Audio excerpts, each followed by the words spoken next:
rare and balanced view on politics in today's world. Based on facts, born of rationality, common sense, and logic, providing context on today's events. This is American Perspective with Rick Thomas.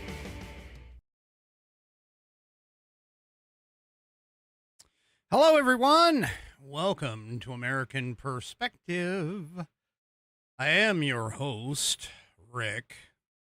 Running a bit behind, so I'm picking up on all my chats. I'm getting all the chats up so that I can hopefully see everything. Hey, if you were watching earlier today and happened to catch me practicing, I was doing a little bit of practice on using my remote system, because Rumble, you recall a couple weeks ago, you'll recall that I went to Arizona and I had my remote system running, and unfortunately Rumble was not playing nice with it. Well, I did find out there is a pathway for me to use it into Rumble, and it works okay. There's just it's not exactly the best workaround in the world because of the fact that it doesn't link into the Rumble Studio background and allow me to do like the ads and things. So yeah. Anyway, they still have a little bit of work. They still have to figure out why that is going on. But anyway, that may or may not stop me from doing any remote stuff this year with that particular machine. So we'll have to see. It's time will tell. The thing is, I don't understand why it doesn't work, because it just it should. That's all I'm saying. It should. But anyway, whatever. That's just the nature of the business. Sometimes technical issues happen. Anyway. All right, let's go ahead and get things kicked off with tonight's pledge. And tonight we have My News. My News is over in the green room right now, warming up, doing the scales, doing the la la la la la la to get the the whole thing going. So, if you are of mine, please stand. Remove your hat. If you're wearing one, like me, place your hand over your heart and follow along with My News as she recites the Pledge of Allegiance. I pledge allegiance to the flag of the United States of America and to the republic of which it stands, one nation, under God, indivisible, with liberty and justice for all. All right, and I thank you, My News, for that wonderful rendition of the pledge. If you would like to hear your rendition of the pledge played here on the program, all you need to do is record yourself reciting or performing the pledge in your style. Take that audio file, video file, whatever kind of file you create, and send it off to me. You can send it to fans, F-A-N-S, at AmericanPerspective.online. That's fans, F-A-N-S, at AmericanPerspective.online. And I will get you into the rotation. I've got 24 of these. I'd like to get 26 by the end of 2026. So, if you haven't done so, I'd appreciate it if you do it soon. It would be awesome to get those last two in before our 250th anniversary on July 4th, but I know that might be a lot. That might be a lot to ask. Anyway, if you do decide to do so and you use your phone, well, use the share option on your phone. That's the SHARE option on your phone, and you'll be able to send it off to me at fans, F-A-N-S, at AmericanPerspective.online. And I will, of course, get you into the rotation. All right, tonight it is, of course, the fabulous... Down to business.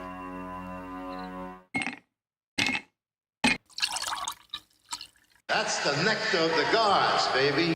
That's right, it's Whiskey Wednesday. It's like Taco Tuesday, but for badasses. And tonight, I'm continuing to drink from the Mountaineer blended straight bourbon whiskeys out of Jackson Hole, Wyoming. So there you go. Yeah. And it is, of course, in the, well, it's Wednesday, so it is in the True Grit Roots Network glass. That's right, True Grit Roots Network. There's the requisite stones for me, and here we go.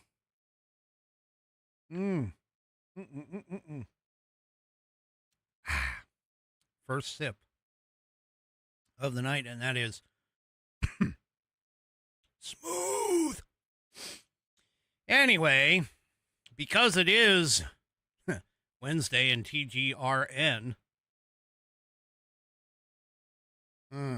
because it is TGRN night, our headline sponsor is, of course, True Grit Roots Network. Come on over to tgrn.net. That's tgrn.net. And take a listen to one of our signature channels, whether it is Walter Trout Blues Rock Radio or Dallas Moore Outlaw Radio. By the way, Dallas Moore Outlaw Radio has Blues Sundays now. So on Sundays, they have two shows that come from the Walter Trout Blues Rock radio station.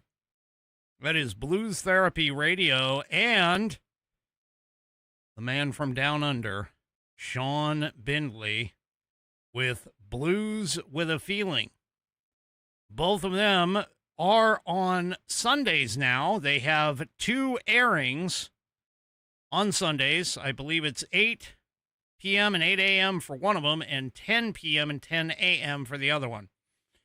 That's our Sunday. So, you know, if our Australian contingent wants to listen to Sean Bindley, they can listen on their Monday morning. Anyway, yeah, so there you go. Sorry, I got distracted. Mama Five Kitties is talking about doing political surveys on Washington, which I don't know if that's Washington State or Washington, D.C. Anyway, get back to TGRN. So if you go to tgrn.net, you can listen directly through your browser. Right here, you can see there's the two apps. You can just click on the play button on either one of them, and you can play the audio through your browser. Or, even better yet, you can download our apps from either the App Store or the Google Play Store and take us with you on your mobile device. Take us with you everywhere you go and play everywhere.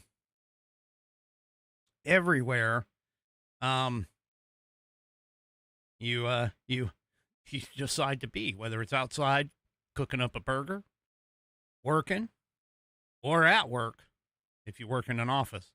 Anywhere you go that you can get signal, you can play and listen to either Walter Trout Blues Rock Radio or Dallas Moore Outlaw Radio. And if you want to show your love for either one of those channels or TGRN as a whole, you can head off to the shop. You click on the menu item right here. I'm showing it in the video. I'm flashing the red light. You can see it right up there in the top. It says shop. Can't miss it. And if you click on that, you will be taken to shop.tgrn.net, which is our home for all of our swag. We have t-shirts, hoodies, and caps.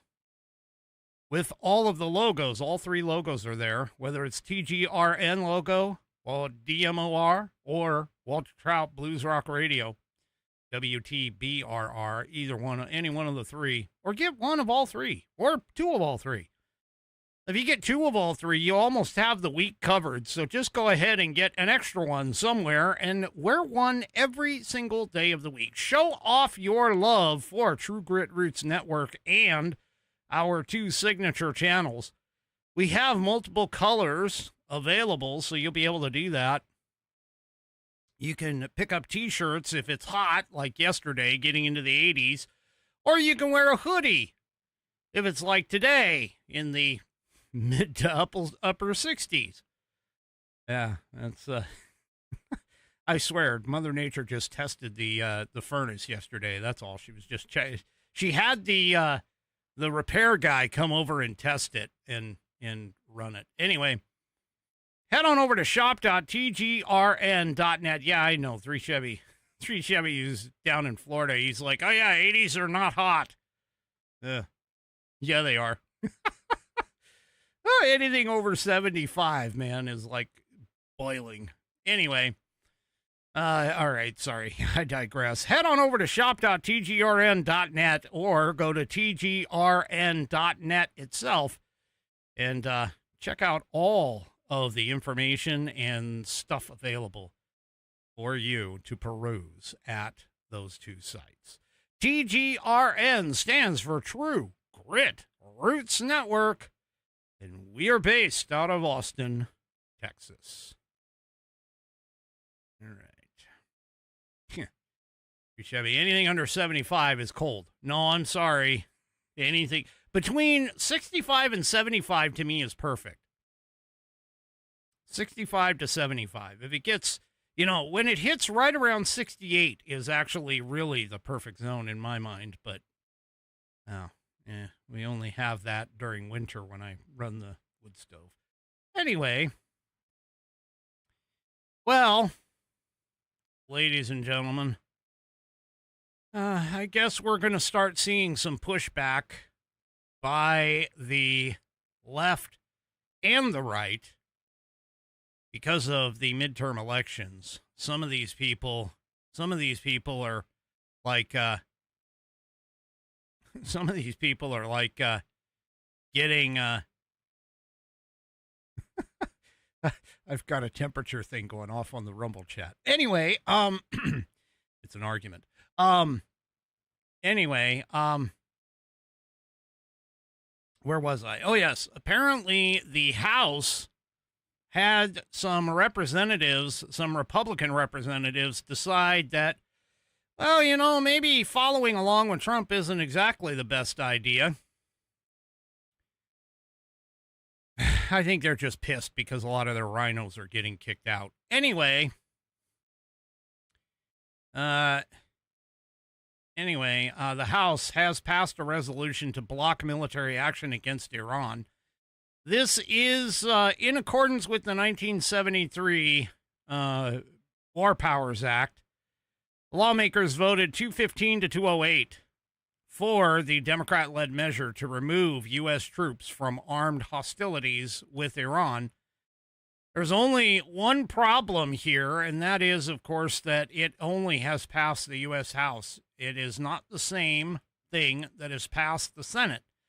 Now, for those of us who have a little bit more knowledge about civics than just your average Democrat, it takes both houses to pass, okay? It takes both houses to pass exactly as written. If there are any changes by either house, what ends up happening is, so just to explain this again, I know I've explained this on the program, but we do have Democrats listening, and the Democrats need to understand that if the House passes it, sends it over to the Senate, and the Senate makes a change, then it has to go back to the House for reapproval. If the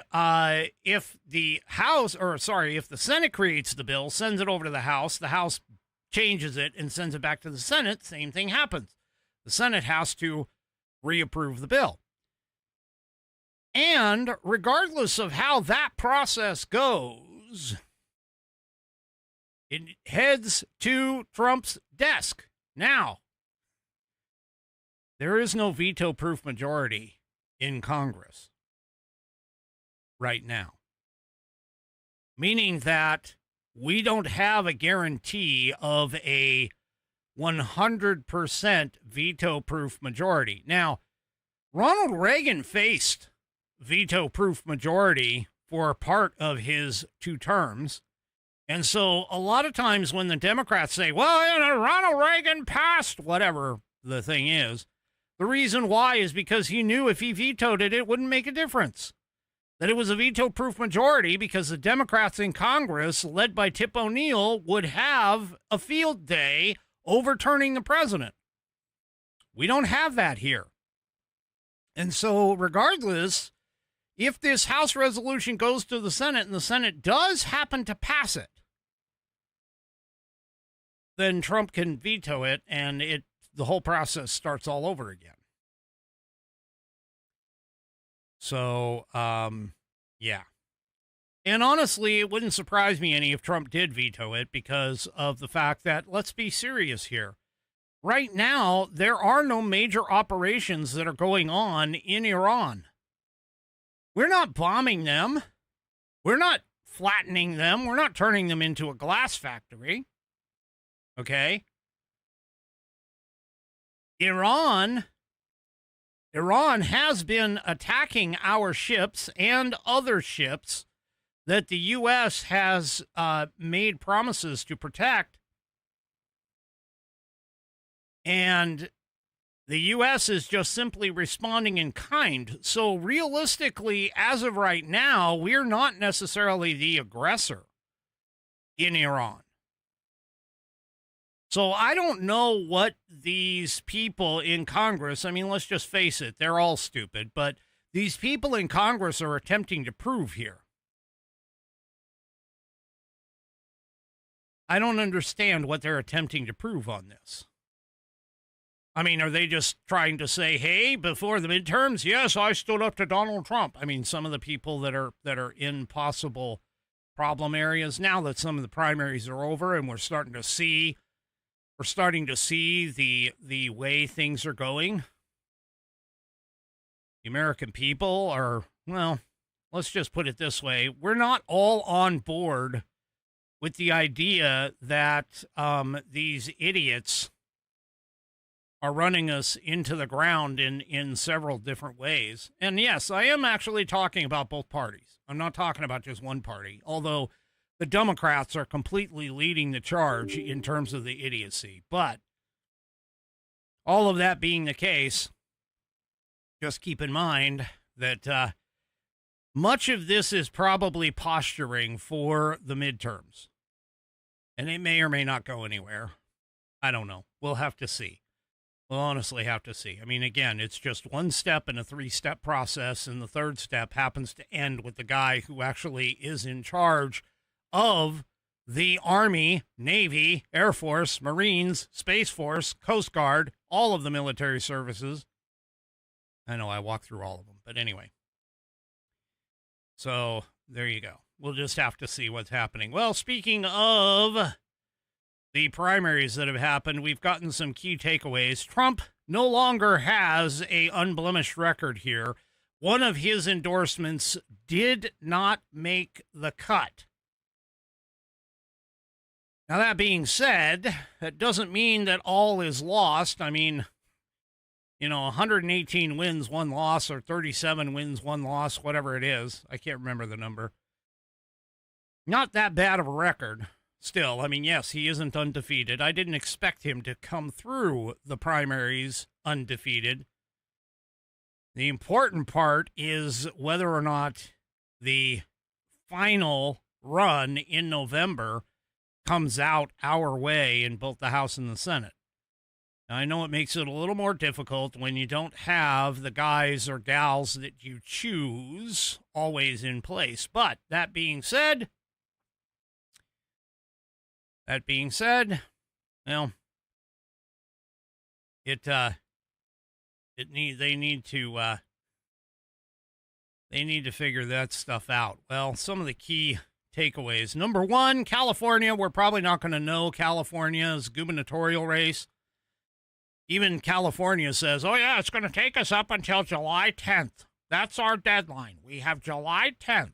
Well, that's because they probably have to figure out how many freaking ballots they need to create in the mail-in ballot system to override Steve Hilton.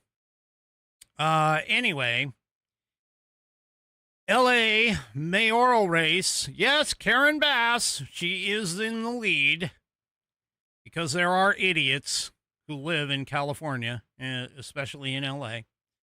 But in a surprise, Spencer Platt, at least for right now, is running in second place, in a clear second place.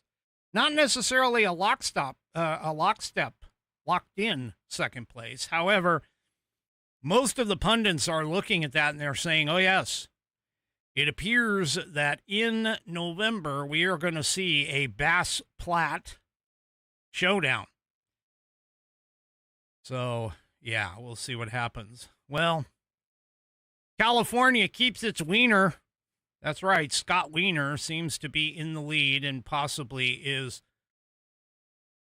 going to move on to the general election. I wish they would just ditch that idiot. Anyway. Let's see. What else?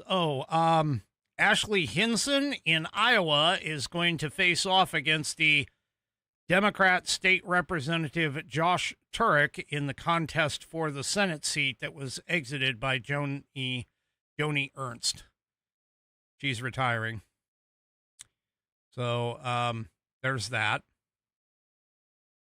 Let's see. New Jersey's 7th Congressional District. The matchup in November seems to be between former Navy pilot Rebecca Bennett and incumbent Tom Keene Jr.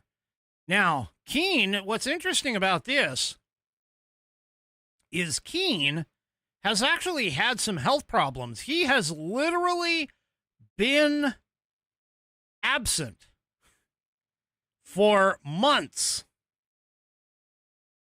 And the last time that we heard from him was back in April. He said that he was dealing with a personal medical issue without giving any kind of specifics about it. So it's going to be interesting to see how the absent Keene can run up against this guy. Now, I mean, I'm serious. He's not even showing up to work.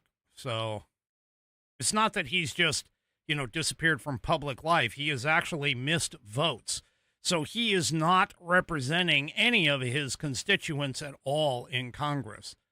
So, yeah. We'll have to see. We'll have to see what goes on there. In the 1st Congressional District, incumbent Republican Representative Marionette Miller Meeks will face Christina Bohannon, whatever, for the 3rd time. So there's Iowa's 3rd Congressional District. Looks like incumbent GOP Rep Zach Nunn is going to face Democrat Sarah Trone Garrett. Anyway. So, yeah, there you go. And Zach Lawn in Iowa defeated 4 Republicans.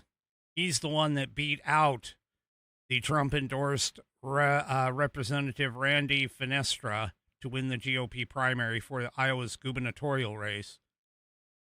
So that's the one that Trump unfortunately called incorrectly. But there you go. Yeah. So Scott Wiener, as I already mentioned, he's going to face off against City Councilwoman Connie Chan in November. Chan was actually endorsed by Pelosi. Scott Wiener was not. Scott Wiener likes showing his wiener and likes other boys' wieners. Anyway, in California, the newly redrawn 48th Congressional District near San Diego, some polls had indicated that 2 Republicans could win the primary. but that doesn't seem to be materializing just yet. So San Diego County Supervisor Jim Desmond has won the top spot in that primary. And Issa, the current representative, Darrell Issa, has opted to retire instead of running in the newly redrawn district that aims to favor Democrats. San Diego City Councilwoman Marnie Von Wilpert won the remaining spot on the November ballot, so beating out eight other Democrats. So there we go. Anyway, well, that's it. As far as we know at this point, California is just going to take forever. Well, Spencer Pratt has he's taken the stance that, hey, I am in second place and I'm going to stay there. And so he has laid out a plan now to defeat Karen Bass in November. He says, quote, "I could not be more excited."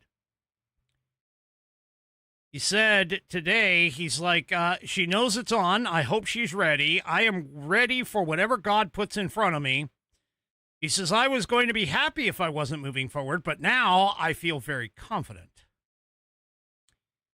So he's like, hey, the coming months are going to allow me, 5 months, are going to allow me to build a team capable of governing Los Angeles. We have 5 months to put in the best team the city could ever dream of. So, yeah. We'll see what happens. Now, keep in mind, there was one pundit in California who was basically saying the truth. He's like, well, we have all the mail-in ballots that still need to come in, and all those mail-in ballots that come in could change this race because Spencer Pratt might not get the votes. Hence the reason why it's taking 30 days, 37 days, or whatever it is for California to count everything. Although this is LA County, so this is much smaller of a number, but still. Anyway. Pratt basically is saying that a potential runoff campaign would give him an opportunity to demonstrate the amount of support behind his candidacy. He was like, I think the next 5 months, I'm going to have time to build this team to show the level of Democrat supporters that I have behind me. And there was a video that I saw, by the way, of a Democrat who basically was asked on the street and said, hey, who did you vote for? Who do you like? Not who did you vote for, but who do you like for mayor and why? And the lady goes, well, Spencer Pratt. And he goes, why? And she goes, because he is an outsider. He is an interloper like Donald Trump. So there you go. Gonna be interesting. Anyway, throughout a question and answer session that he had, Pratt argued that voters have responded to his outsider message. He says, at the end of the day, what's been resonating with is that the people just want the truth, and they want to know somebody's heart. He goes, I try to be as true to my authentic self, and I just believe that Los Angeles, and a lot of Los Angeles, is excited to hear from a non-politician. Pratt said that voters are looking for someone willing to fight for their communities. He goes, they want somebody to speak the truth to their communities and fight for them. They want a fighter that's going to step up when the city fails them or their elected leaders fail them, and I'm ready to be that person for Los Angeles. Pratt also sought to reinforce his mayoral bid is serious and not just simply a celebrity campaign. He's like, I'm going to prove to everybody that this is for real, and I am ready to run this city. He also thanked his supporters who have helped propel him from a long-shot candidate to a serious contender in the race. And, of course, Pratt had to point out He's like, well, the communist has already lost, meaning the third place person. Anyway. Pratt made it clear, though, that he's looking to the months ahead and a potential showdown with Bass. He's like, we can do debates every day, every Friday if she'd like. As many debates as Mayor Bass would like. She knows it's on. I hope she's ready. So there you go.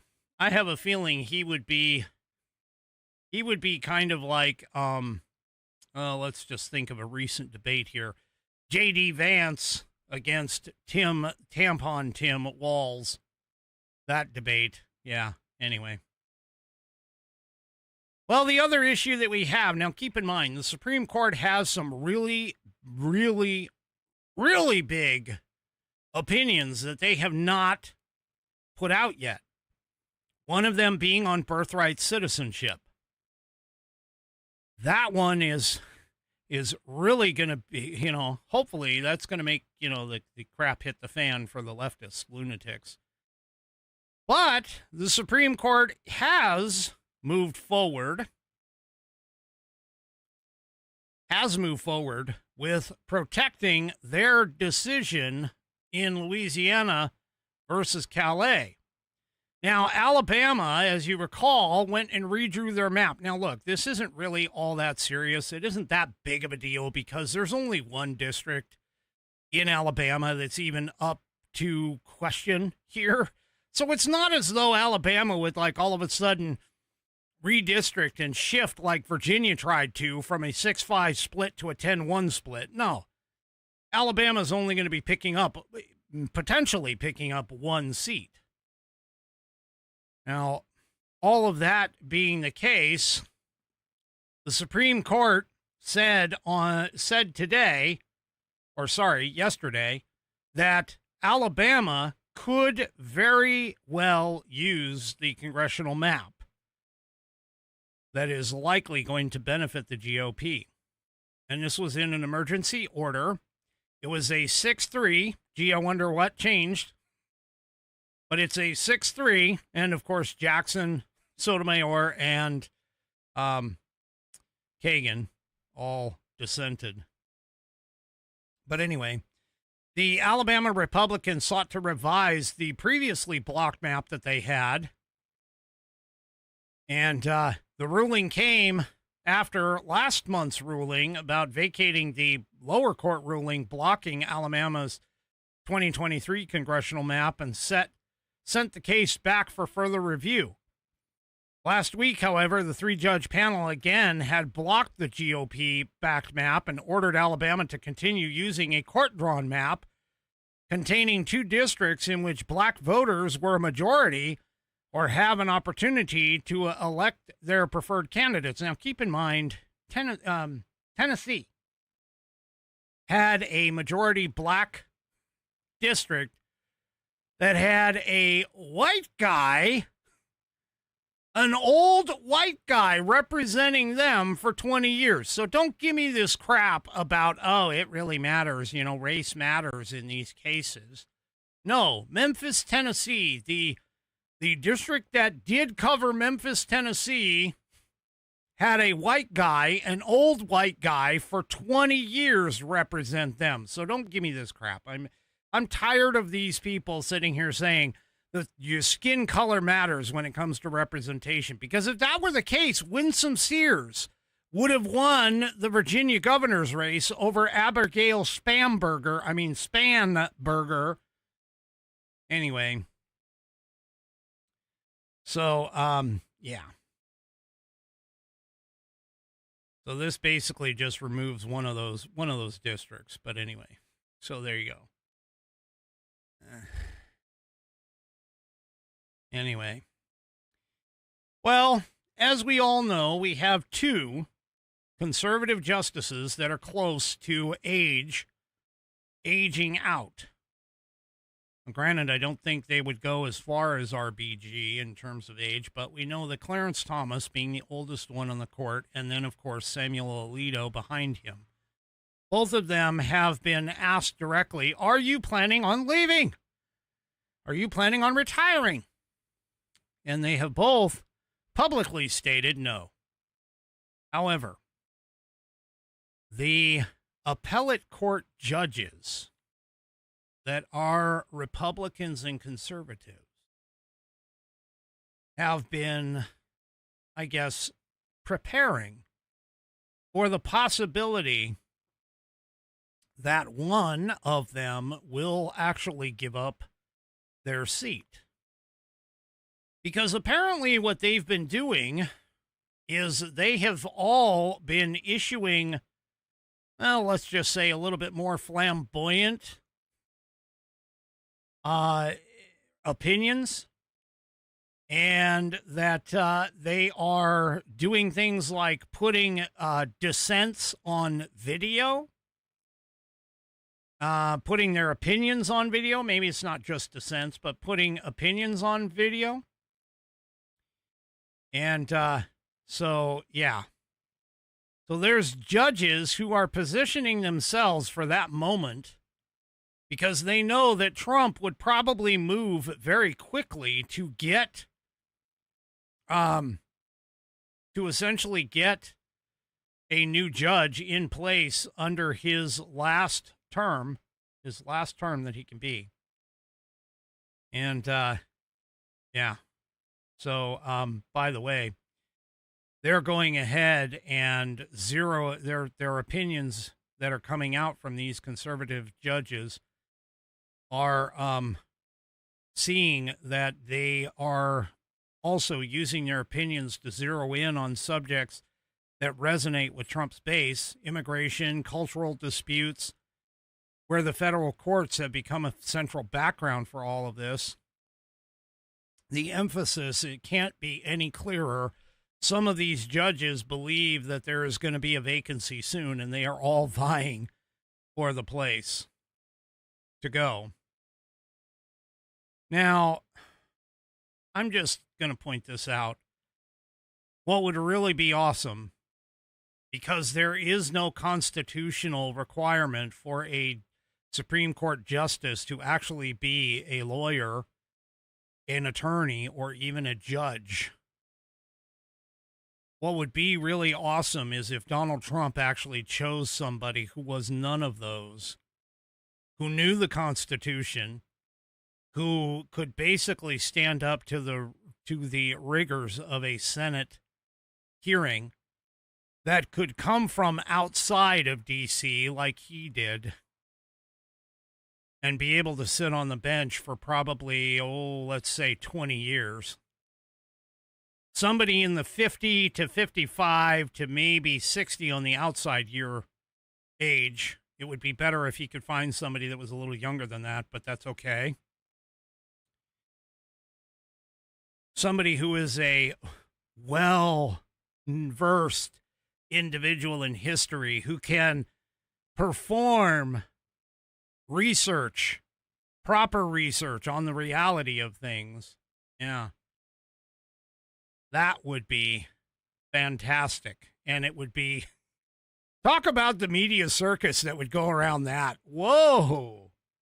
But yeah, there is no constitutional requirement for the Supreme Court justices. They can be nominated out of anything. I mean, you could nominate somebody. In fact, people who were lawyers were never like actual lawyers. They just, for an example, Abraham Lincoln just basically started being a lawyer. He never went through, formative or formal training and schooling for it. He just became a lawyer because he could read and he could argue effectively, etc., etc. All I'm saying is if Donald Trump, President Trump, if you really want to break the mold here, I think it'd be kind of cool if you could find somebody who you could select for that position, who might be able to stand up to the scrutiny that the dumbasses in the Senate could actually bring to bear. And even if the Senate doesn't lose Republicans, even if the Republicans don't lose the Senate, it still would be kind of awesome to find a person like a Justice Thomas a strict constitutionalist, very wise individual like Justice Thomas and replace him with somebody that's even more constitutionalist, more conservative, maybe not necessarily black, but definitely more constitutionalist and conservative than even Justice Thomas is. That would be fantastic. Anyway. All right. Let me take a quick break. And let me talk to you about this wonderful thing known as Rumble Premium. So you've probably noticed that Rumble is growing fast and that it's not slowing down. They're building a real alternative to big tech that puts creators first and actually protects free speech. And now there's Rumble Premium, which is an easy way to upgrade your experience. With Premium, you get ad-free viewing across the platform. No pre-rolls, no interruptions, just the content you came for. Plus, Premium members unlock exclusive content like bonus videos, behind-the-scenes drops, and more from your favorite creators. Right now, Rumble is offering $10 off an annual subscription. Just go to rumble.com/premium. That's rumble.com/premium. And use the promo code STUDIO, STUDIO, at checkout in order to get that $10 off the annual subscription from Rumble Premium. That's rumble.com/premium, promo code STUDIO. No ads, more freedom, and content that you actually care about. That's the deal.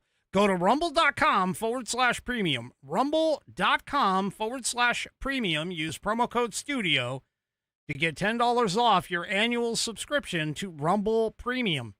That's rumble.com/premium, promo code STUDIO, STUDIO. All right. Well, yesterday and the day before, and over the last couple of days, actually, some of the members of the cabinet, the Trump administration, have been on the some panels. And let's just say that, well, the administration folks kind of schooled Congress on a few things. First up is Senator Chris Murphy took on DHS Secretary Mullin. Now, let's be honest, this really isn't exactly a real, true battle of giants kind of thing. I mean, Mark Wayne Mullin, he has his own, he used to be a senator, so he already knows Chris Murphy. He knows him very well. And he's very well-versed in what Chris Murphy thinks about, which very much I'm surprised, because it takes more than two brain cells to rub together to actually have a thought, and I don't think Chris Murphy has that. But I digress. Anyway, he's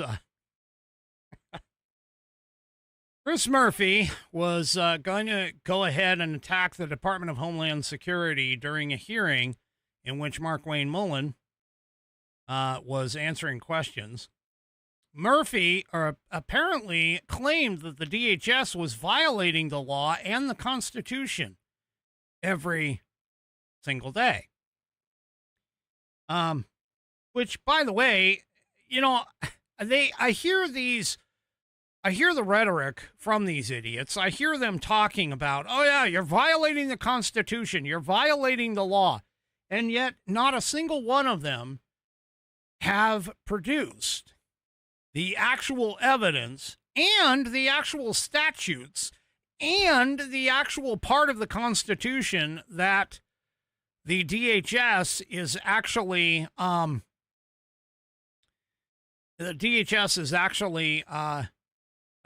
violating here. But Murphy, of course, wouldn't be able to do that because, I mean, let's just say that Murphy doesn't even know the Constitution. He really doesn't. Hardly any of these Democrats are even interested in the Constitution, much less alone can they actually, hold a Constitution, because it's sort of like, water in the Wicked Witch of the West in The Wizard of Oz. You throw water on her and she disappears. Anyway, which, that actually brings up an interesting point. I'm going to drop off. We're jumping off the tracks here. If the Wicked Witch of the West melted whenever you threw water on her, how the hell did she shower and not get, how did she clean herself? Boy, she must have really stunk. Anyway, okay, sorry. Like I said, I went way off the tracks on that one. Anyway, let's get back to Mark Wayne Mullin. So, Mark Wayne Mullin, yeah, he went up against one of the dumbest members of Congress, Chris Murphy. And this is what happened. I do have an opening statement here, but wow. Senator Murphy, the outlandish claims you made there is just flat wrong. You start saying we're breaking the law, and you really start looking at it, and we're enforcing the laws that Congress did pass. That's reckless. When you start saying it's unconstitutional, what's unconstitutional that we're doing? We swore to uphold the Constitution, just like you swore to uphold the Constitution. For you to throw my 275,000 employees underneath DHS and with a broad stroke like that is reckless and irresponsible on your part. We're doing the job that Congress gave us the authority to do. And our men and women out there every single day is enforcing the laws. If you don't like the laws, you can change them. We're not picking and choosing which laws we enforce. We're simply enforcing the law, period, full stop. When you throw out reckless terms and you start referring to our agents as being dangerous, unconstitutional, and lawless, that's why our agents' death threats are up by 8,000%. I know that's not what you want, but your political theater, that's what it causes. When you start looking at assaults on our officers, they're up by 1,300%. Senator Murphy, is that what you want? I don't think it is. I really don't. But I understand the political theater. I understand wanting to get sound bites. And that was obvious because the whole time he was giving your testimony, he wasn't looking at me. He was looking at a camera. I get that. I get it. If you have bigger political ambitions, fine. Just say it. But don't do it at the expense of my officers. We want to really talk about funding. You haven't funded my officers. CBP and ICE has been willing to do the job for free. Why? Because of a reckless administration. Prior to President Trump coming in and saving America, you had a reckless administration that was destroying America by letting millions of illegals into our country. We're a nation of laws, and we're going to enforce those laws. What separates us from other countries is because people respect the rule of law. Well, I got to admit, for the first time,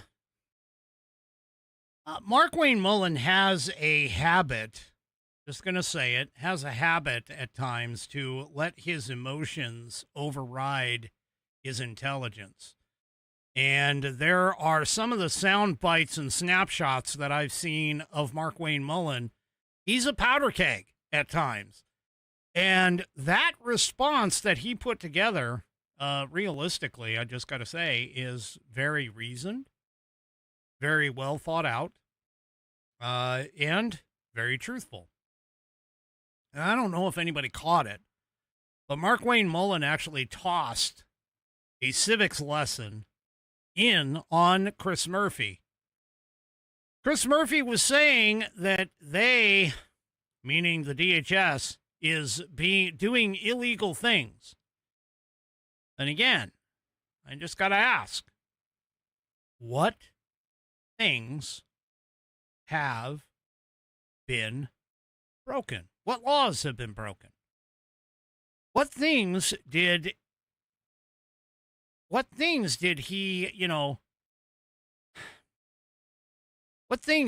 are the DHS doing that are against the Constitution, that are against the laws. See, the problem is the Democrats believe that under things like the previous administration, that they actually have a choice. And what you don't seem to understand, what a lot of people don't seem to understand, is that no, the executive branch is charged with enforcement of constitutional law. And whether the Democrats like it or not, immigration enforcement is constitutional law. Because Congress has the power under Article 1, Section 8 to create the rules that come with naturalization. Now, Mark Wayne Mullin is correct. If Congress wanted to change the law,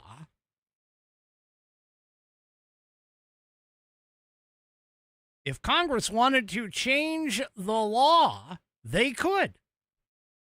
Congress, in theory, could basically say, hey, you know what? We're no longer going to enforce our border. We're no longer going to have a Customs and Border Patrol. We're no longer going to have a ICE. We're no longer going to have those divisions because we no longer need them. We're just going to open up our borders. We're going to have, hey, by the way, you could take a line from Ronald Reagan. Oh, tear down that wall, as an example. I'm just telling you, Congress could do this. And DHS, or the executive branch, would basically have to comply and stop enforcing those laws. But see, Congress won't do that. Congress won't do that. And the reason being is because, whether the Democrats admit it or not, the vast majority of Americans, they want immigration enforcement. They want to have limits on how many people can come here legally. They want to ensure that when people come here and they cross the border illegally, that they get deported. See, we are a nation of laws. We are a nation of laws, and we are a country that understands that laws, while we may not agree with all of them, are important to Western civilization. They are important to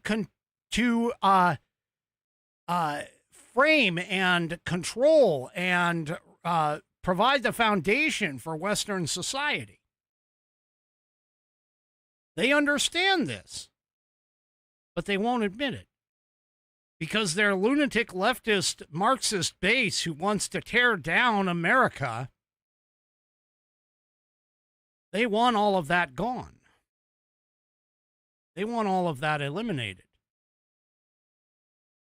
You want to know what America would look like if we just started importing everybody? I mean, we were pretty dang close to it after the last administration. Thank God Trump shut that door and started actually enforcing the law. See, we didn't have to change anything in Congress. All we had to do was get an actual president who would enforce written law. But beyond that,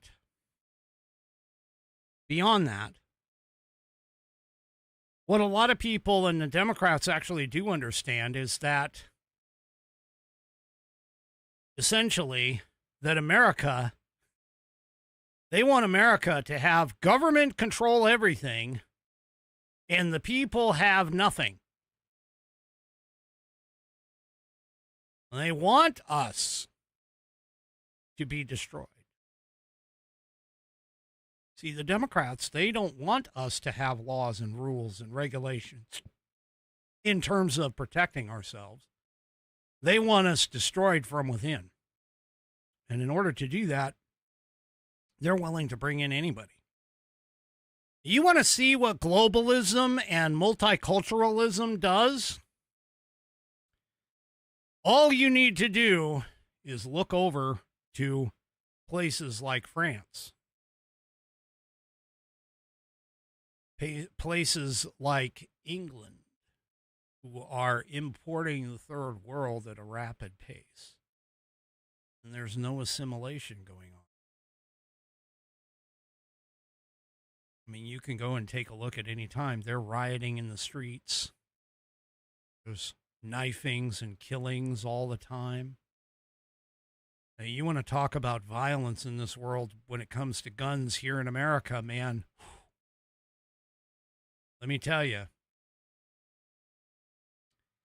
it is nothing compared to what can happen on the streets with the knife attacks. Did anybody see that young man, that young white man, who was basically knifed by a person of color? And I can't remember the guy's name, but he essentially died in police custody.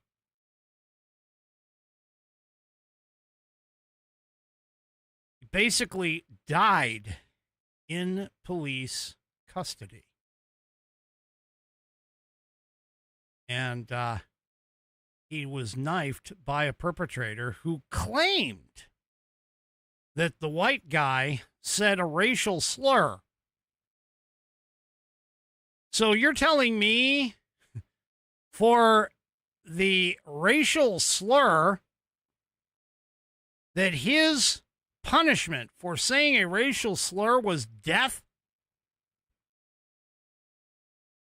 What's even worse is he was sitting there even after he was arrested. He had like 5 officers around him, and he was arrested.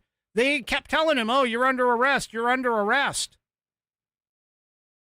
And he ends up laying over and dying, bleeding out from a knife wound. And he kept telling them, hey, I was knifed, I was stabbed.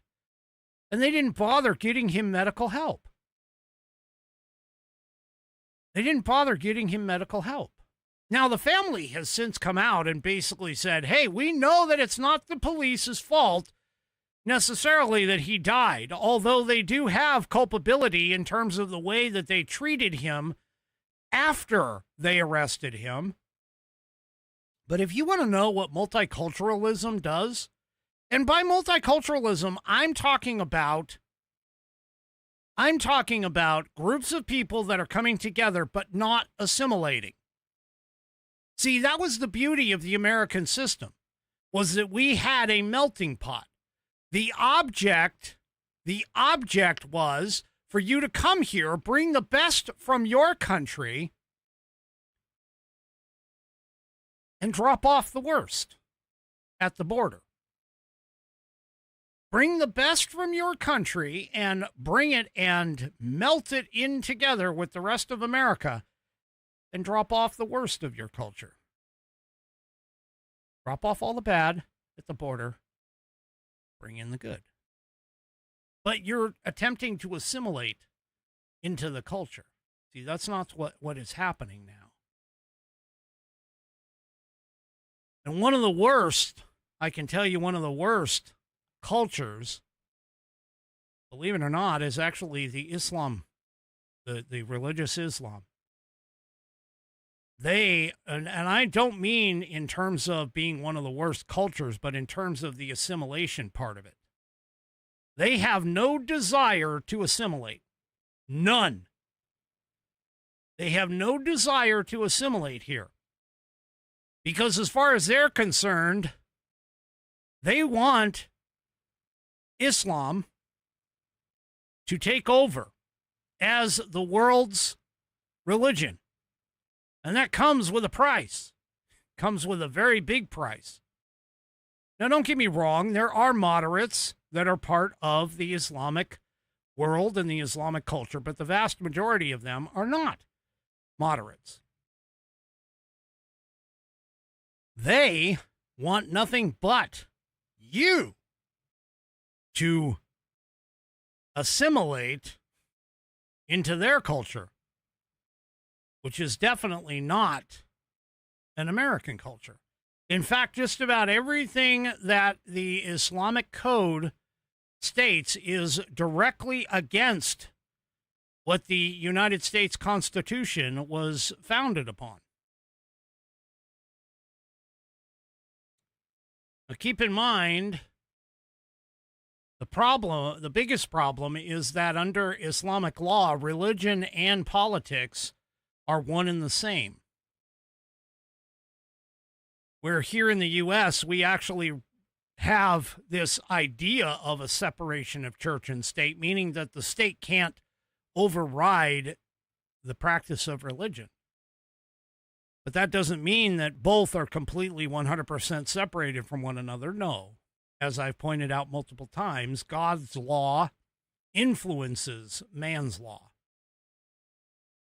But man's law cannot change God's laws, meaning that man's laws cannot take away your inalienable rights, the right to life, liberty, the pursuit of happiness, the right to keep and bear arms, the right to free speech, the right to address your grievances, the right to own property and not have it taken away from you by mob rule, the right to be able to set up a podcast like this one and state your opinions in front of the public and God. You have that right here in America. You wouldn't have that right under Islamic rule at all.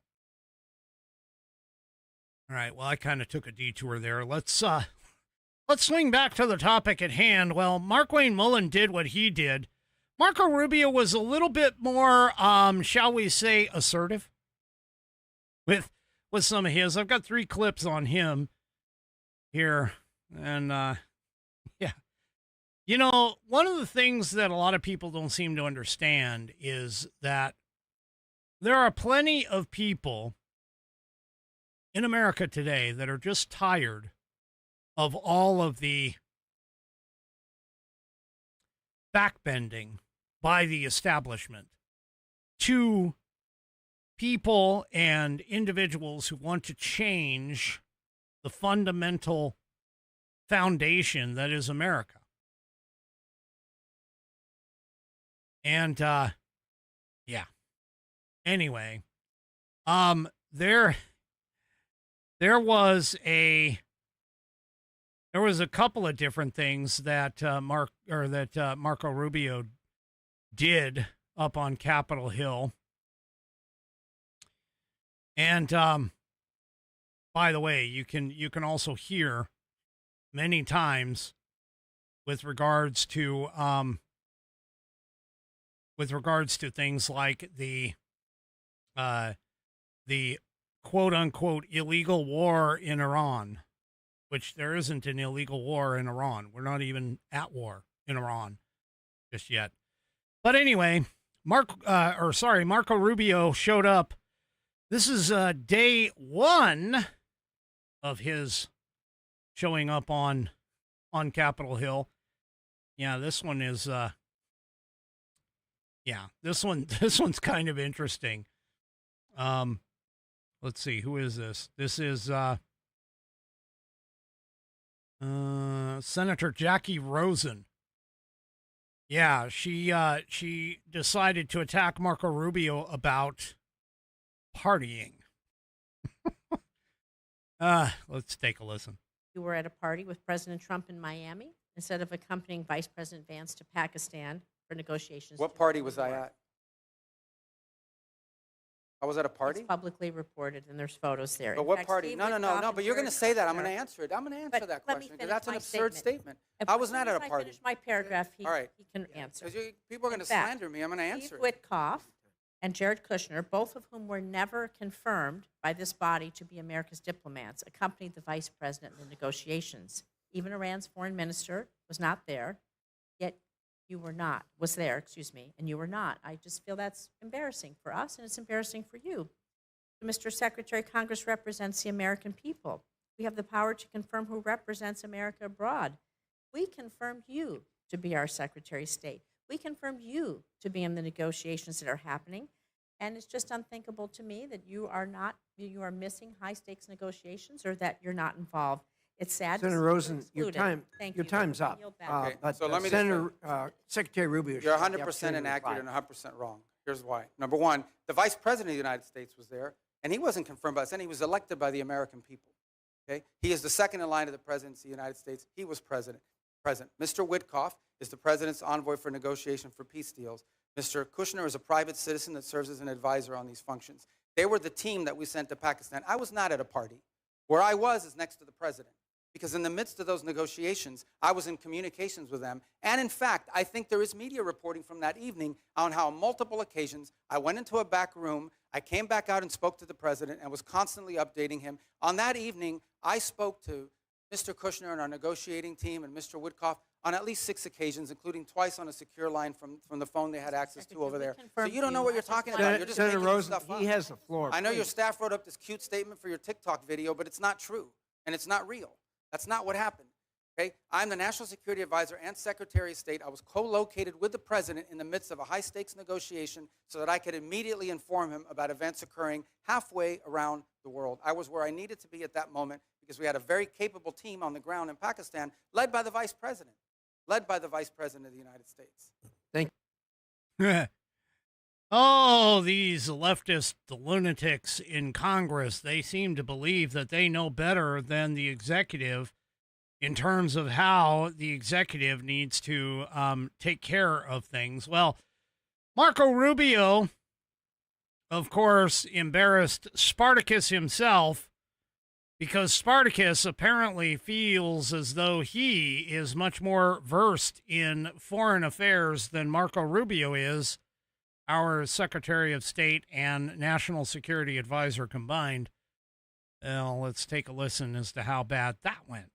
So for the nuclear program, in exchange for getting rid of the fissile material out of country, I imagine, is what the highly enriched uranium, we would release sanctions. Is that correct? Well, it's not just that. It's also their enrichment activity. They would have to, they would have to make very severe and significant concessions on what they intend to enrich in the and future. already with the March relaxing of sanctions, allowing Iranians to sell oil to the Chinese, estimates have been between $10 and $50 billion they got from that relaxing of sanctions. How much money might we see in a deal, relaxings of sanctions in order to get rid of the highly enriched uranium and stop their enrichment? Well, let me just tell you on that portion. The sanctions that were released on Iran were boats on the water. And so that oil was already out in the marketplace. It was sold at market rates, but the sanctions covered, and to the extent we've been able to enforce them, we have the revenues of those sales. So yeah, the Iranian oil was unsanctioned so that it could be sold, but the revenue would have to flow back to blocked accounts, which our sanctions were able to go after. We've also seized, I believe, 6 vessels in the Indo-Pacific that involved Iranian sanctioned oil on top of it. So that wasn't necessarily a trade. They didn't get $50 billion directly as a result of. They might have gotten some of it. They certainly didn't get the majority of it. They are now losing hundreds of millions of dollars a day in revenue because of the blockade. And the blockade exists because of what they're doing in the Straits. Right, and I guess Yeah. So Cory Booker. Well, that was a long piece. I didn't want to play the whole video. But that didn't end there. So that was just a couple of clips from him. Now, Chris Van Hollen, here's another one. Chris Van Hollen decided to poke his head up. This is another one of those extremely brilliant individuals, and I use the term brilliant as a sarcastic remark. My final question to you, Mr. Secretary, relates to the Al-Aqsa Mosque complex. There have been reports that the United States is working with Israel to take away the Kingdom of Jordan's custodianship over the Al-Aqsa Mosque complex in East Jerusalem. Can you confirm today that there's no... I'm not even aware of those reports. There are reports, so I was hoping you could confirm. Is that like a media report, or? There have been several media reports. Well, the media is always accurate. No, they're not, and that's why I'm getting... Yeah, no, I've never even heard that. That's the first time I even hear anybody discuss that. All right, well, I'm glad to hear that, Mr. Secretary. But we have a great relationship with Jordan, and we're very helpful. So I've just never heard that before. You should, I don't know what article you're referring to. Just give it to me. I'll look at it. I'm happy to. Is it a credible website?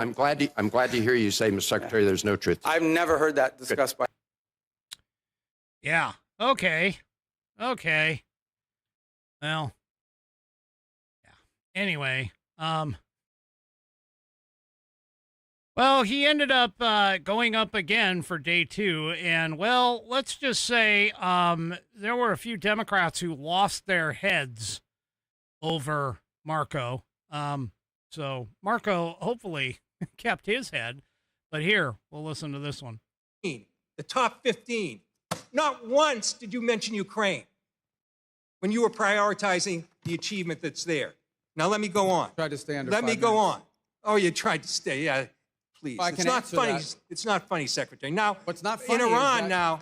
Well, you don't. In this is- Iran you now, can't even I answer reclaim questions my here. time. I reclaim my time, Mr. Chairman. You He's guys make interrupting these me. statements and no He one can is respond. interrupting me. I'm doing it. I'm asking you to reclaim those seconds back. No. Now in Iran, what goes around comes around, Mr. Chairman. Now in Iran, the Trump administration. Yeah. Okay. I want to reclaim the 2 seconds that was there. 2 seconds. No. Oh, Lord. I love it when people get basically bold. Anyway. So here's another one, and this is another brilliant person. By brilliant, I mean total idiot. Ted Lieu of California. Yeah, well, that didn't go over very well. Let's go ahead and take a listen to this. Instead of holding North Korean-style cabinet meetings where everyone goes around the room kissing Donald Trump's ass, I'm going to ask you to come clean with the American people and the White House as well. There's something wrong with Donald Trump's health or cognitive abilities. There's a reason he keeps going to the hospital and they keep giving him cognitive tests. We have not seen the president in 8 days. The American people deserve the truth. I yield back. I don't even know how to respond to that, other than to tell you that it's absurd and ridiculous. And I can't believe we're in a Foreign Affairs Committee meeting in front of the House at an important time in American foreign policy. Just keep lying, answering Secretary Rubio. questions Just keep from lying. a so-called, supposedly someone who thinks he's a medical expert when he's not. The truth of the matter is we had a cognitively impaired president in office a few years ago. That's a cognitively impaired president, but I don't like to talk about that because it weakens America. This president we have, this is a guy that literally doesn't sleep. He works day and night, long hours, every single day. I don't know if you haven't seen him in 8 days. I saw him yesterday. I didn't see him yesterday because I was in Congress the day before. I talked to him at all hours of the day and night. He works inhumane hours. Okay, I've been on foreign trips with the president that he doesn't sleep in the whole flight. And everyone else is sleeping on the plane, and he's wandering the hallways looking for someone to wake up and talk to. That people are. So I don't know what you're referring to, but he has an incredible amount of energy. I'm just telling you, you may not like his policies. You may not like his policies. You may not like the decisions he's made, but I assure you, this is not a president that sleeps or is cognitively impaired in any way, shape, or form. And in fact, is incredibly active, much more so in many cases than much younger people that are around him. Those are facts. I see it every day. You're not going to agree because you have another narrative that you want to push, but those are the facts. Well, not only that, but he also just released a medical statement that essentially said that he answered 30 out of 30 on cognitive testing. So, yeah, there you go. All right, last one here, I think, and then we'll be moving on. But last one here is Jacobs. Senator Jacobs, who Representative Sarah Jacobs. So, yeah, but before I get to this next clip, I just got to say thank you to Ms. T. Ms. T gifted a whole bunch of memberships. Thank you very much, Ms. T. You are so generous. You are always so generous with that, and I do appreciate that. Let's see. We have 1, 2, 3, 4, 5, 6, 6, 7, 8, 9, 10 in total. Thank you, Ms. T. That is just, you are always so generous. And now the chat over on Rumble has lit up pink because having pink behind your chat texts means that you have been gifted a membership and subscription. Anyway, to get back to things, here is Sarah Jacobs going up against Marco Rubio. And this one didn't go very well either. Last question for you. Mr. Secretary, who won the 2020 presidential election? I'm not here to answer a question. We're talking about 2020. This is a foreign affairs committee. Okay, great. You can't answer the question, even though we all know that President Biden won. I don't answer the won. question because the Secretary of State, I do not participate in domestic political issues. This is not about domestic political issues. This is about our democracy. You're asking me to opine, just like I don't do campaign rallies. It seems like I don't do because as Secretary of State, we're not supposed to. That's been the long tradition of the department, and you should know that if you've been on this committee for any period of time. Mr. Secretary, it seems like you have an issue admitting facts. You can't say that the president lost the 2020 election, just like you won't admit President Trump is losing this reckless war of choice, and just like you couldn't admit that the shoes the president bought you were too big. You clearly don't know what winning means, and not because the facts are unclear to you, it's because telling the truth would cost you your job, and the American people are entitled to a Secretary of State who tells them the truth even when the president doesn't want to hear it, and my constituents, our service members, deserve better. Mr. Chairman, I yield back. I don't know what shoes she's talking about. What is she talking about? Representative Burchett, you're recognized. Thank you, Mr. Chairman. If you'd like to answer any of that. Yeah, I don't know about the shoes. I mean, he gave me some Florsheim shoes. They're actually pretty good. They fit fine. I don't know what she's talking about. And maybe that's what she's referring to. Your shoes look very nice today, Mr. Secretary. How can you see them? They're way down here. We're talking about shoes. Are you guys kidding me? I mean, is this the Foreign Affairs Committee or is this like a circus? What is this? I think it's a circus, but I appreciate you. I don't know if anybody caught it. Maybe it's because it's the guys behind my my words, but here, I'm going to back this up just a second. There's a guy in the background. Let me see if I can zoom in on him.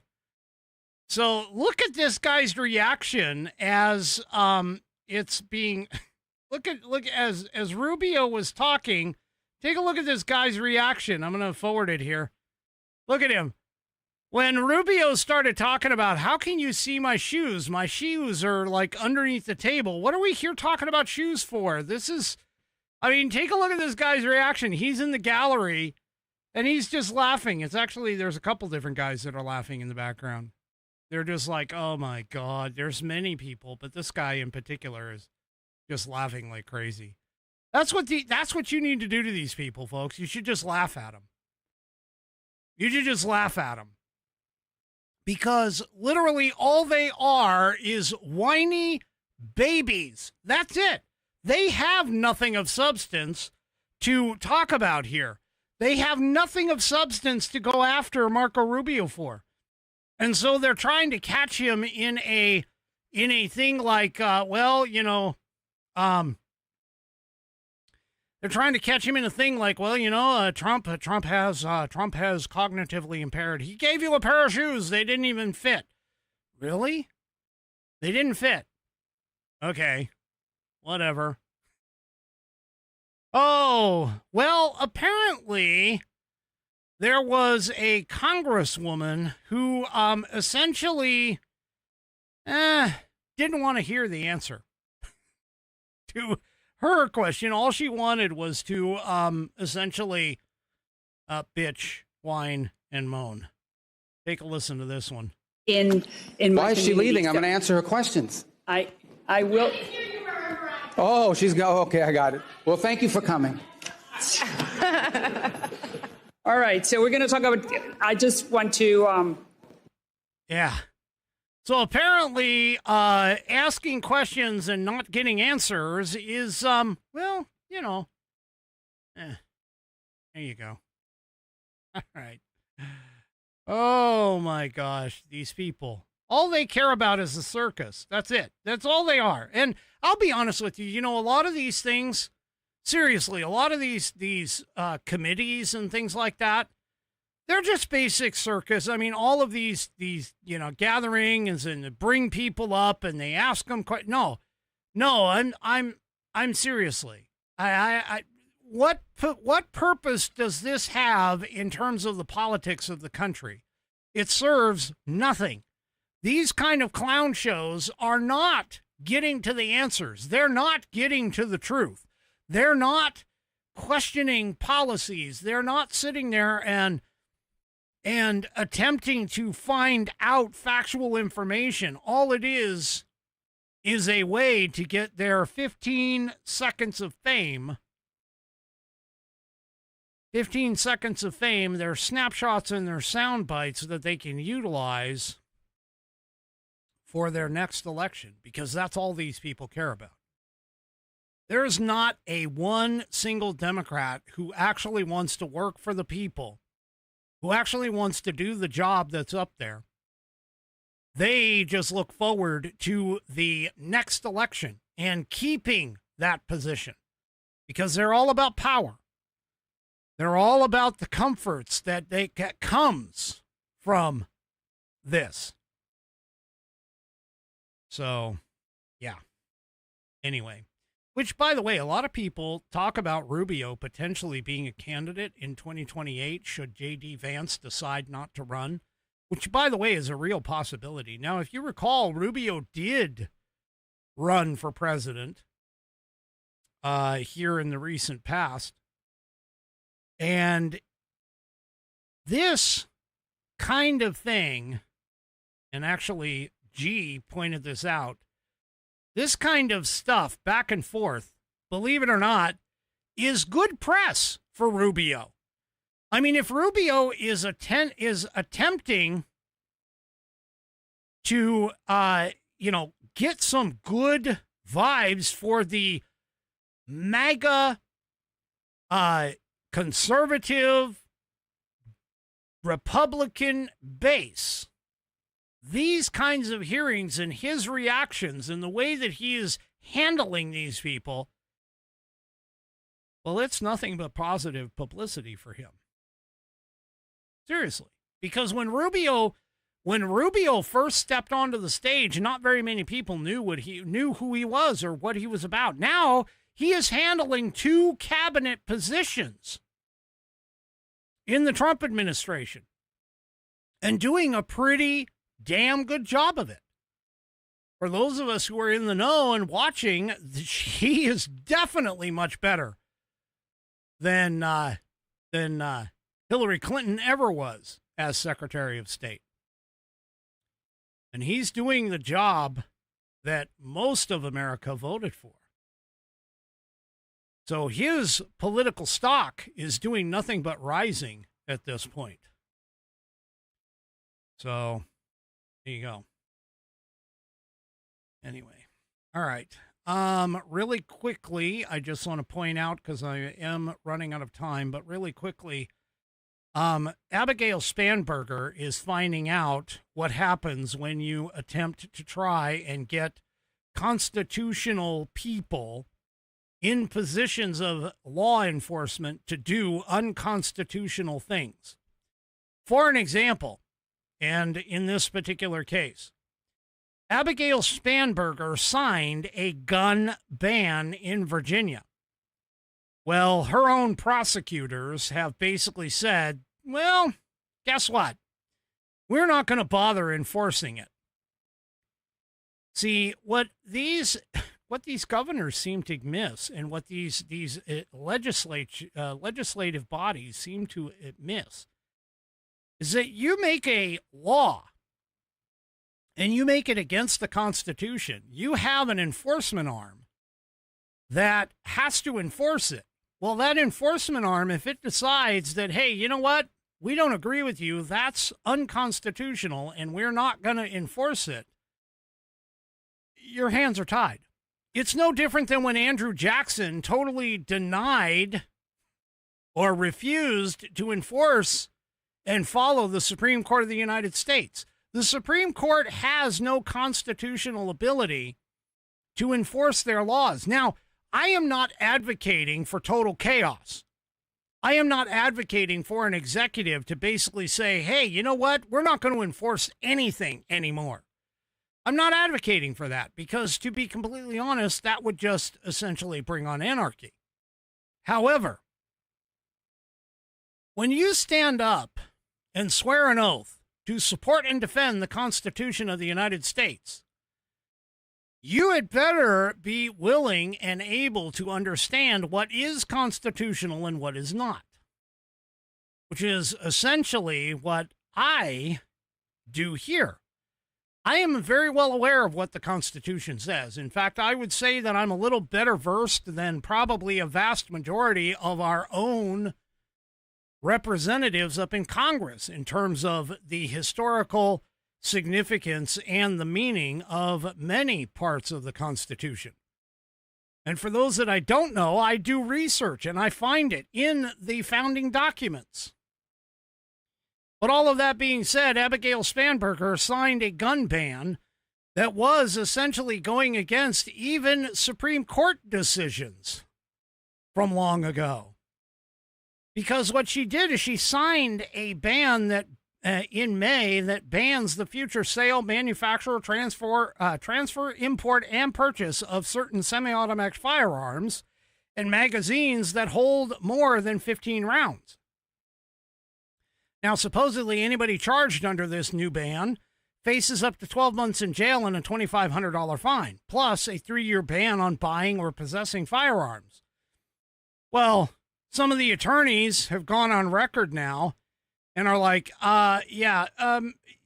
this, no, is obviously unconstitutional because the Second Amendment basically states that, the right of the people to keep and bear arms shall not be infringed. And so therefore, it is incumbent upon constitutional officers in Virginia to come out and clearly state that they cannot be lawfully enforced and to defend the people's rights to keep and bear arms. Yeah. So there you go. Go ahead. Do whatever you want there, legislature. Do whatever you want, governor. But if your people, and by the way, keep in mind, prosecutors have the right of prosecutorial discretion. They can choose which ones they take to court and which ones they don't. That is a clear tradition in this country. Yeah. If they just refuse to try them, well, what are you going to do? And if the sheriff, like a certain sheriff did, if the sheriff refuses to run background checks on people because he feels that that's unconstitutional, took it all the way to the Supreme Court and won, by the way. Yeah. Anyway.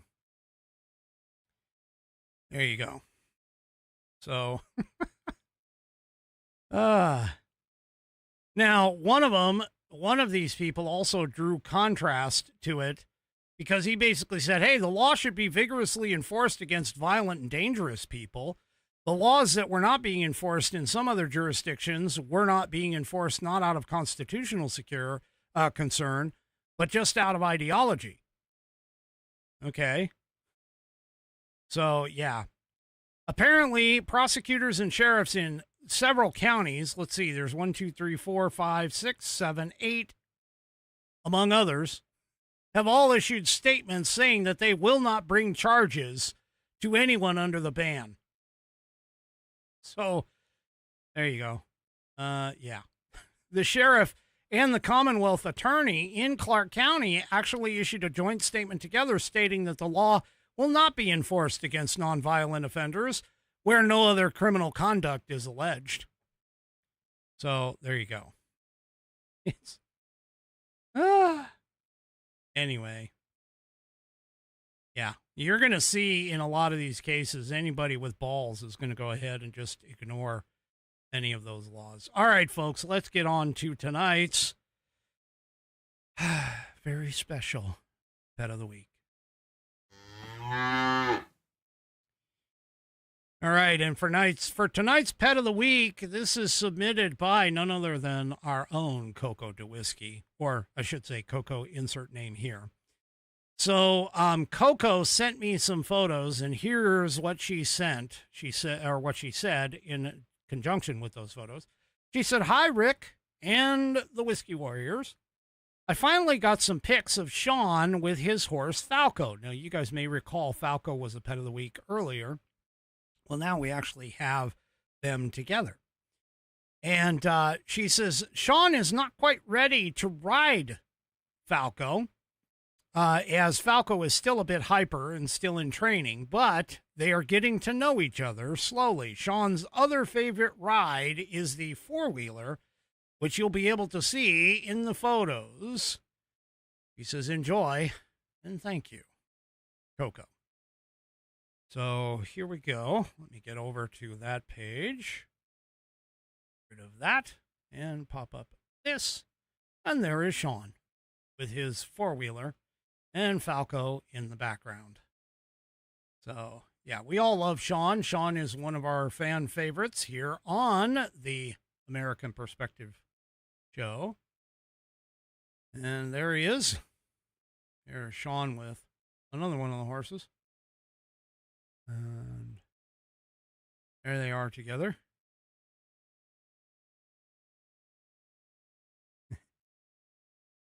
You're going to look at them. Yeah, they're just hanging out. Now, I'm going to be completely honest with you.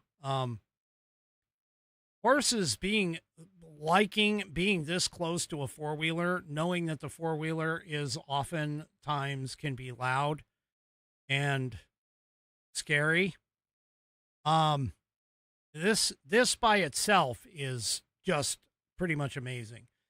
Unless you actually feed them off of a four-wheeler, they're probably not going to be all that interested to be hanging out with a four-wheeler. So, and I'm being told that this is actually Falco. The first picture was Sean's grandma's horse, not Falco. Falco is the one with the piebald face, or as it's known as, the Phantom of the Opera face. So there he is. There they are. They're kind of hanging out together. Yeah, this is the grandma's horse, and this is Falco. So there they are, just kind of hanging out.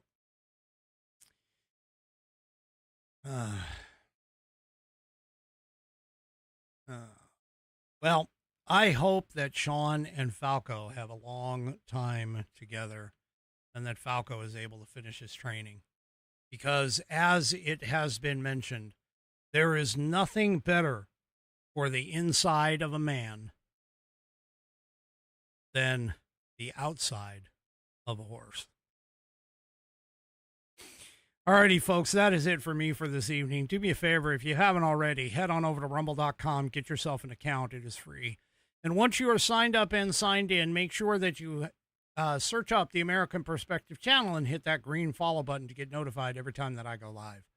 Also, too, don't forget, give me a thumbs up, thumbs down, or in the case of 3 Chevy, thumb sideways, or maybe even like a angle across all my platforms, whether it's X, YouTube, Facebook, or of course, the aforementioned Rumble. We will see you tomorrow night, 5 p.m. Pacific, 8 p.m. Eastern Time, right here on American Perspective. And by the way, if you want to send in your pet of the week for next week, just send it off to me by sending it to fans, F-A-N-S, at AmericanPerspective.online. Have a great rest of your evening, and good night, everybody.